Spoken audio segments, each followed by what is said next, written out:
రాకాలోకంకి స్వాగతం. ఈ కంటెంట్ మీకు నచ్చినట్టయితే లైక్ చేయండి, మీ బంధుమిత్రులకి షేర్ చేయండి. ఇప్పటివరకు సబ్స్క్రైబ్ చేసుకోకపోతే సబ్స్క్రైబ్ బటన్ని నొక్కండి. అదేవిధంగా బెల్ ఐకాన్ని కూడా తప్పనిసరిగా నొక్కండి. మిత్రులారా, ఈరోజు ఇద్దరు రాజకీయ నాయకులను గురించి మాట్లాడదాం అనుకుంటున్నాను. ఒక ఆవిడ సినిమా రంగం నుంచి రాజకీయాల్లోకి వచ్చింది, మరొక ఆవిడ క్రీడా రంగంలోంచి రాజకీయాల్లోకి వచ్చింది. సినిమా రంగంలోకి వచ్చినటువంటి మహిళ 100కి 101 సెల్ఫ్ మేడ్ మహిళ. తన యొక్క జీవితాన్ని తానే తీర్చిదిద్దుకుంది. ఆమె 16 ఏళ్ల వయసులో ఇంట్లోంచి పారిపోయింది, నటి కావాలనుకుంది, ఢిల్లీలో మోడల్ అయింది, ఆ తరువాత బొంబాయికి వచ్చింది. ముంబైలో ఆమె నెమ్మదిగా సినీ రంగంలోకి ప్రవేశించింది. అక్కడ అనేక మంది ఆమెను మోసగించారు. మంచి పాత్రలు ఇస్తామని వాగ్దానం చేసి ఆమెను ఉపయోగించుకుని చాలా ప్రాముఖ్యం లేనటువంటి పాత్రలను ఇచ్చారు. అయినప్పటికీ ఆ కొద్దిపాటి అవకాశాన్ని ఉపయోగించుకుని 4 జాతీయ అవార్డులను గెలుచుకుంది. ఆ తరువాత ఆమె నెమ్మదిగా నిర్మాతగా మారింది. ఆ తరువాత ఆమె ఏకంగా రాజకీయాల్లోకి ప్రవేశించింది. హిమాచల్ ప్రదేశ్ నుంచి పోటీ చేసి గెలిచింది. గెలిచిన తర్వాత ప్రస్తుతము లోక్సభలో ఎంపీగా ఉంది. ఆమె కంగనా రనౌత్ విషయానికి వచ్చేటప్పటికీ కంగనా రనౌత్ను రకరకాలుగా విమర్శించేందుకు, ఆమెను టార్గెట్ చేసేందుకు ఈ దేశంలో ఉన్నటువంటి రాజకీయ శత్రువులు ఎవరైతే రాజకీయ ప్రత్యర్థులు ఉన్నారో వాళ్ళు ఏ మాత్రము వెనక్కి తగ్గడం లేదు. ఆమెను ఒక మహిళ అన్నది కూడా చూడకుండా ఆమె ఎప్పుడో ఏదో సినిమాలో బికినీలో నటించింది, లేకపోతే రివీలింగ్ క్లోత్స్తో నటించినటువంటి ఆ ఫోటోలను తీసి సోషల్ మీడియా అంతా కూడాను ఆమెను అభాసుపాలు చేసే ప్రయత్నం చేస్తున్నారు. ఆమె నిర్మించినటువంటి ఎమర్జెన్సీ సినిమాను రిలీజ్ కాకుండా ఆపుతున్నారు. బీజేపీ ప్రభుత్వమే అధికారంలో ఉన్నప్పుడు కూడా సెన్సార్ నుంచి దానికి ఆమోదం రాకపోవడం కాస్త విడ్డూరమే. అయినప్పటికీ వీటన్నిటినీ తట్టుకుని ఈ అవమానాలన్నింటినీ భరిస్తూ ఆమె తన రాజకీయ జీవితాన్ని కొనసాగిస్తున్నారు. తను నమ్మినటువంటి సిద్ధాంతాలను ఆమె పాటిస్తున్నారు. నిజానికి సొంత పార్టీయే ఈరోజు ఆమె సినిమాకి సెన్సార్ ఇవ్వలేదు. ఏ కారణమైనప్పటికీ కూడా సెన్సార్ సర్టిఫికేట్ ఇవ్వలేదు. అయినప్పటికీ ఆమె ఒక్క విమర్శ చేయకుండా ఇది ప్రస్తుతం అనుకున్న తేదీకి రిలీజ్ కావటం లేదు, సెన్సార్ సర్టిఫికేషన్ వచ్చిన తర్వాత రిలీజ్ అవుతుందని చెప్పి ఆమె చాలా సౌమ్యంగా సంయమనంతో వ్యవహరిస్తుంది.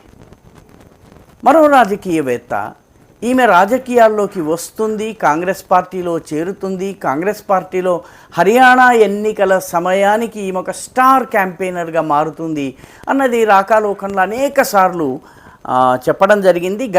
గత వీడియోల్ని కనుక చూసినట్లయితే అది స్పష్టమైపోతుంది. ఈవిడ కూడాను గ్రామం నుంచి వచ్చింది, రెజ్లింగ్లో వెళ్ళింది, జాతీయ అంతర్జాతీయ అనేక అవార్డులను గెలుచుకుంది. రెజ్లింగ్లో ప్రపంచంలో నంబర్ 1గా ఎదిగింది. ఆ తరువాత ఒకే సమయంలో 2 డిఫరెంట్ వెయిట్ కేటగిరీస్ నుంచి పోటీ చేయాలని ప్రయత్నించింది. అందులో ఆమె పోటీ చేసినటువంటి వెయిట్ కేటగిరీలో ఆమెకు మామూలు కన్నా కూడాను 2 కిలోల అదనం వరకు గ్రేస్ ఉంటుంది. ఆ 2 కిలోలు దాటి కూడా 100 గ్రాములు ఎక్కువగా ఉన్న కారణంగా ఆమెను డిస్క్వాలిఫై చేశారు. డిస్క్వాలిఫై చేసిన తర్వాత ఆమె రిటైర్మెంట్ తీసుకున్నారు స్పోర్ట్స్ నుంచి. ఆ తర్వాత ఆమె ప్రస్తుతం రాజకీయాల్లోకి వచ్చారు. అంతకు ముందు కూడాను ఆమె, సాక్షి మాలిక్, అదేవిధంగా బజరంగ్ పూనియాలు కలిసి రెజ్లింగ్ ఫెడరేషన్లో లైంగిక వేధింపులు ఉన్నాయన్నటువంటి అంశం మీద వీళ్ళు రోడ్డెక్కారు. జంతర్ మంతర్లో పెద్ద ఎత్తున వీళ్ళు ధర్నాకి దిగారు. రోజుల పాటు ధర్నా జరిగింది. ఆ ధర్నాకు అన్ని పార్టీల నుంచి మద్దతు వచ్చింది. వీళ్ళు మొత్తం మీద చాలా పెద్ద ఎత్తున ప్రయత్నం చేశారు. నేను వినేష్ ఫోగాట్ గురించి మాట్లాడుతున్నానని మీకు ఈ పాటికే అర్థమైపోయి ఉంటుంది. వినేష్ ఫోగాట్ ఊహించినట్టుగానే ఇప్పుడు కాంగ్రెస్ పార్టీలో చేరింది. కాంగ్రెస్ పార్టీలో ఆమెతో పాటు బజరంగ్ పూనియా కూడా చేరాడు. వీళ్ళిద్దరూ ఇప్పుడు కాంగ్రెస్ పార్టీ నుంచి పోటీ చేయబోతున్నారు. ఇందులో వినేష్ ఫోగాట్ అయితే ఖచ్చితంగా జాట్ ఓట్లు ఎక్కువగా ఉన్నటువంటి సీట్ నుంచి పోటీ చేయబోతున్నారు. తమాషా ఏంటంటే భారత్కి బేటీగా ఇన్నాళ్ళు ఉన్నటువంటి వినేష్ ఫోగాట్ ఇప్పుడు కాంగ్రెస్కి భేటీగా మారింది. కాంగ్రెస్కి భేటీ మాత్రమే కాదు, జాట్కి భేటీ. జాట్ కులపు ఓట్లను సమీకరించేందుకు, జాట్ రాజకీయాల్లో అంతర్భాగం అయ్యేందుకు ఆమె ఎన్నికల్లో దిగుతున్నారు. నిజానికి భారతదేశం అంతా ఆమె విజయం పట్ల గర్వించింది. యావత్ దేశము ఆమెని ఓనప్ చేసుకుంది. ఆమె 100 గ్రాముల తేడాతో డిస్క్వాలిఫై అయినప్పుడు యావత్ దేశము ఆమెకు సానుభూతి చూపించింది. ఇప్పుడు ఆమె కేవలము ఒక కులానికి మాత్రమే ప్రతినిధిగా వ్యవహరిస్తోంది. అంటే నెమ్మదిగా భారత్కి భేటీ నుంచి ఒక కులపు ప్రతినిధిగా ఆమె పతనమవుతున్నారు. అందరూ ఊహించినట్టుగానే ఆమె కాంగ్రెస్ పార్టీలో చేరింది. కాంగ్రెస్ పార్టీలో అంటే దీపేందర్ హుడ్డా, భూపేందర్ హుడ్డాల అనుచరురాలుగా ఆమె రాజకీయంలోకి వచ్చింది. నిజానికి ఆమె అనుచరులు కలిసి జంతర్ మంతర్లో చేసినటువంటి మొత్తం ధర్నా యొక్క అసలు లక్ష్యమే ఈ దీపేందర్ హుడ్డాను, భూపేందర్ హుడ్డాను రెజ్లింగ్ ఫెడరేషన్ యొక్క నాయకత్వం వాళ్ళ చేతుల్లోకి వెళ్ళేలా చేయటం. అయితే బ్రజ్భూషణ్ శరణ్ సింగ్ చాలా స్ట్రిక్ట్గా ఉండడము, తర్వాత ప్లేయర్లకు నియమ నిబంధనల్ని చాలా కఠినంగా పాటింపజేయటము ఇవన్నీ చేస్తున్నాడు. కాబట్టి ఆయన పట్ల వీళ్ళు వ్యతిరేకత చూపించడమే కాకుండా దీన్ని క్షత్రియ వర్సెస్ జాట్గా చేశారు. క్షత్రియ వర్సెస్ జాట్గా చేసిన తరువాత మొత్తము కుల రాజకీయాల్ని రెజ్లింగ్ ఫెడరేషన్లోకి తీసుకుని రావడం జరిగింది. ఇప్పుడు వాళ్ళు రాజకీయాల్లోకి వచ్చారు. హర్యానా రాజకీయాల్లో వాస్తవానికి స్పోర్ట్స్ పర్సన్స్ ఇప్పటి వరకు రాజకీయాల్లోకి వచ్చిన తర్వాత కూడా వాళ్ళు పెద్దగా గెలిచినటువంటి దాఖలా లేవు. బబితా ఫోగాట్ బీజేపీ నుంచి పోటీ చేసింది. మిగతా అనేక మంది పోటీ చేశారు, కానీ ఎప్పుడు గెలవలేదు. వినేష్ ఫోగాట్ దానికి విరుద్ధంగా విజయం సాధిస్తే అంతకన్నా సంతోషించేవారు ఎవరూ లేరు. కానీ ఆమె కుల రాజకీయంలో అంతర్భాగంగా వ్యవహరించటమే చాలా విషాదకరమైనటువంటి విషయము. ఒకవైపు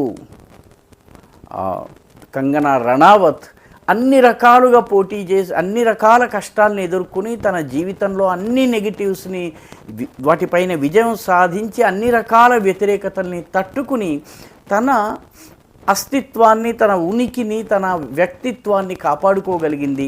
మరొక వైపు వినేష్ ఫోగాట్ కేవలం ఒక రాజకీయ పావుగా రంగంలోకి దిగింది. ఒకవేళ కనుక ఈసారి ఎన్నికల్లో ఓడిపోయినట్లయితే, ప్రస్తుతం ఆమె పోటీ చేస్తున్నటువంటి సీటు మాత్రము ఖచ్చితంగా గెలవాల్సినటువంటి సీటు, ఒకవేళ ఓడిపోయినట్లయితే ఆమె రాజకీయ జీవితము పూర్తిగా అంతమైపోతుంది. ఇక్కడ ఇంకొక ప్రశ్న ఉంది. ఈ మిగతా అందరూ బజరంగ్ పూనియా, అదేవిధంగా వినేష్ ఫోగాట్ వీళ్ళిద్దరూ కూడాను రాజకీయాల్లోకి వచ్చారు. సాక్షి మాలిక్ ఎందుకు రాలేదు? సాక్షి మాలిక్ ఎందుకు రాలేదంటే, రేపు రెజ్లింగ్ ఫెడరేషన్లో రాజకీయాలు చేయాలన్నట్టయితే సాక్షి మాలిక్ రంగంలో ఉండాలి. కాబట్టి సాక్షి మాలిక్ని దీపేందర్ హుడ్డా, భూపేందర్ హుడ్డాలు ఉపయోగించుకుని ఆమెను రాజకీయాల్లోకి రాకుండా నిలువరించటం జరిగిందన్నది మనం అర్థం చేసుకోవాలి. మొత్తం మీద మహిళలు రాజకీయాల్లోకి వచ్చిన తరువాత వాళ్ళ విషయంలో వాళ్ళని విమర్శించవచ్చును, కానీ చాలా అసభ్యకరమైనటువంటి ట్వీట్ల ద్వారా, అసభ్యకరమైనటువంటి ఫోటోగ్రాఫుల ద్వారా వాళ్ళ వ్యక్తిత్వ హననం చేసేటటువంటి ప్రయత్నం ఏదైతే కంగనా రనౌత్కి జరిగిందో అది తట్టుకుని కూడా ఆమె నిలబడింది. కానీ మరొక వైపు రాజకీయాలను మాత్రమే దృష్టిలో పెట్టుకుని కేవలము జాట్ రాజకీయాలు చేయటం కోసము భారత్కి భేటీ నుంచి జాటోంకి భేటీ దాకా పతనమైపోయినటువంటి వినేష్ ఫోగాట్ విషయంలో వచ్చేసరికి ఆమె వ్యవహార శైలి, ఆమె రాజకీయ ఎత్తుగడలు కానీ రానున్న రోజుల్లో ఎక్కడికి దారితీస్తాయన్నది చూడాల్సినటువంటి అవసరం ఉంది. కంగనా రనౌత్ని విమర్శించే వాళ్ళందరూ కూడాను వినేష్ ఫోగాట్ని నెత్తిన పెట్టుకుంటున్నారు. వాస్తవానికి మహిళలు రాజకీయంలోకి వచ్చిన తరువాత వాళ్ళ విషయంలో అవాకులు చెవాకులు పేలేటటువంటి దుష్ట సంస్కృతి ఏదైతే ఉందో ఆ సంస్కృతిని నిలువరించాల్సినటువంటి అవసరం ఉంది. వ్యక్తిత్వాలను విమర్శించవచ్చును, లేకపోతే వాళ్ళ యొక్క రాజకీయాలను విమర్శించవచ్చు, వాళ్ళ ఎత్తుగడల్ని విమర్శించవచ్చు, వాళ్ళ ఐడియాలజీని విమర్శించవచ్చును, కానీ వాళ్ళ పర్సనాలిటీస్ని, వాళ్ళ వ్యక్తిగత జీవితాల్ని విమర్శించడం సరైనది కాదు. ఈ వీడియో మీకు నచ్చినట్టయితే లైక్ చేయండి, షేర్ చేయండి, ఈ ఛానల్కు సబ్స్క్రైబ్ చేయండి. మీ అభిప్రాయాన్ని కమెంట్ల రూపంలో తప్పనిసరిగా పంపించండి.